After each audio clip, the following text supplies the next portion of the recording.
मनु ने इस नगरी को बसाया तो यहाँ जल नहीं था, जल का अभाव था। विष्णु के नेत्रों से आंसू गिर पड़े, जिस आंसू को ब्रह्मा जी ने, क्योंकि अमूल्य आंसू थी, उसको अपने कमंडल में रख लिए। उन्होंने वो कहा कि देखिए अब इस गंगा को हम देते हैं जो भगवान के विष्णु के नेत्र से ही है, इसीलिए इन सरयू का नाम नेत्रजा है। मैं काल के कपाल पर उल्लेखित वो शिलालेख हूँ जो युग परिवर्तन के बाद भी अर्थवान है, सजीव है। अंतस में अनेक युद्धों का निःशब्द गर्जन समेटे अयोध्या, मैं अयोध्या। द्वैच 10 योजनानि महापुरी, 12 योजन और 3 योजन, तो 3 योजन चौड़ी 12 योजन लंबी। कि पहला द्वार जो पश्चिम का था वो वर्तमान समय में जो लखनऊ है वहाँ था। मैं ही वो अयोध्या हूँ, पावन सरयू जिसके आज भी पांव पखारती है। भगवान राम की कुंडली में निर्दिष्ट वो भूभाग हूँ जिसे विष्णु के अवतार ने धरती पर आने के लिए चुना। मनु और शत्रुपा, दशरथ और ये कौशल्या शत्रुपा हुई और मनु हुए दशरथ। तो उन्हीं कुल में कहा कि मनुष्य सहित मनु ये अवतारा ले हो जिनकर वंश उदारा, इसलिए भगवान का अवतार की अयोध्या में ही हुआ। मैं वही अयोध्या हूँ जिसने अपने आंगन में साक्षात परम ब्रह्म को घुटनों के बल चलते देखा, काग के पीछे भागते, रूठते, रोते, रिझाते, खिजाते देखा है।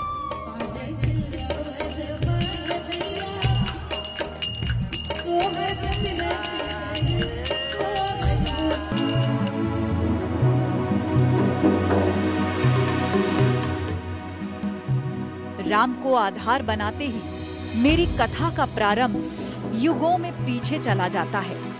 सतयुग में स्वयं वैवस्वत मनु ने मेरी नींव रखी।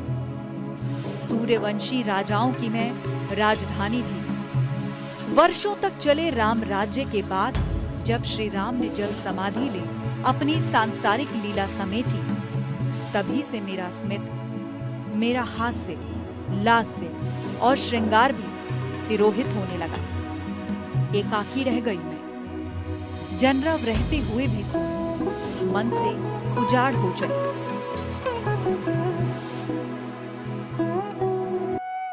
निर्माण में समय लगता है और विध्वंस में समय नहीं लगता है। पहला अयोध्या का निर्माण जो है मनु शत्रुपा के द्वारा हुआ था। विक्रमादित्य ने अयोध्या का द्वितीय पुनर्निर्माण किया और अहोभाग की बात है कि अब अयोध्या का जो तृतीय निर्माण हो रहा है। मुझे मेरा हास्य, लास्य और श्रृंगार वापस देने के प्रयत्न नहीं हुए, ऐसा नहीं है। भगवान राम के स्वलोक गमन के बाद उनके यशस्वी पुत्र कुश ने एक बार फिर भग्न भवनों, प्राचीरों, तोरणों का पुनर्निर्माण कराया। इसके बाद मैं अयोध्या सूर्यवंश की 44 पीढ़ियों के राजकाज, उत्थान, अवसान की साक्षी रही। युग बदले, सदियां बदली, इतिहास बदलता रहा, कुछ नहीं बदला तो वो है मेरा अस्तित्व। यद्यपि निःसंदेह यह अस्तित्व पूर्णतः वही और वैसा नहीं रहा जैसा कथा के प्रारंभ में था, किंतु यह परिवर्तन कालजनित नहीं था। ये पुनः वैसा ही हो सकता है। बस वह हो जाए जो मेरा सदियों से अभीष्ट रहा है, वही होने की प्रतीक्षा कर रही हूं अपने राम की। विश्वास था कि प्रतीक्षा सफल होगी और वो समय भी सन्निकट है। आखिर जिसने अहिल्या की प्रतीक्षा सुफल की, शबरी की प्रतीक्षा अभीष्ट प्रद की, वो मेरी प्रतीक्षा का प्रतिसाद ना दे, ऐसा कैसे हो सकता है? राम आएंगे आएंगे राम आएंगे, राम आएंगे आएंगे। मेरी झोपड़ी के भाग आज खुल जाएंगे, राम आएंगे। मेरी झोपड़ी के भाग आज। मैं अयोध्या ऐसे ही अयोध्या नहीं हूँ जिसके द्वार पर भक्त हनुमान चौकी लगाकर बैठे हों और जिसके स्वामी के दरबार में सेवार्थ 8 याम उपस्थित हों। तो भला ऐसी अयोध्या कैसे अयोध्या न होगी? रघुकुल का नियम है, रघुकुल के वंश का ये नियम है कि बड़ा बेटा अयोध्या का राजा बनता है। तो लो कुछ इसमें दोनों बेटे मेरे बड़े नहीं हैं, हमारा तो बड़का बेटा ना हमारे हनुमनुआ है। आपको जाना होगा तो वंश परंपरा के अनुसार हमारे हनुमनुआ को आप अयोध्या की गद्दी सब जाइएगा। परमात्मा ने वही काम किया, माँ जगत जननी के आदेश अनुसार अपने बड़े बेटे हनुमनुआ को अयोध्या का राजा बना करके और तब जाकर गुप्तार घाट में जब समाधि।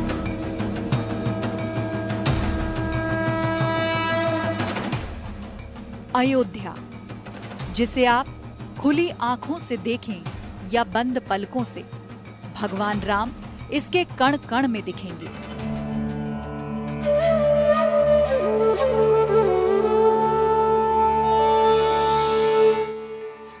ये तो आप जान ही गए कि मेरा अस्तित्व अति प्राचीन है, इतना कि किसी भी कालखंड का इतिहास टटोलिए, अयोध्या किसी न किसी नाम रूप के साथ आपको मिल ही जाएगी। सतयुग में मैं अस्तित्व में आई, बसाई गई। त्रेता में प्रभु राम ने राज किया और वही कालखंड मेरे चिर अस्तित्व, चिरंतन पहचान का मूल कारक बना। फिर द्वापर में महाभारत काल में भी अयोध्या में दीर्घ यज्ञ नाम के राजा ने राज किया, जिसे बाद में भीमसेन ने परास्त किया। अयोध्या, मथुरा, माया, काशी, कांची, अवंतिका, उत्तरी कृष्णमार्जित ब्लैक पॉलिश्ड वेयर और रेड वेयर दोनों के साक्ष्य हमें अयोध्या में उत्खनन से मिले हैं। पुरातनता लगभग 7000 ईसा पूर्व तक जाती है।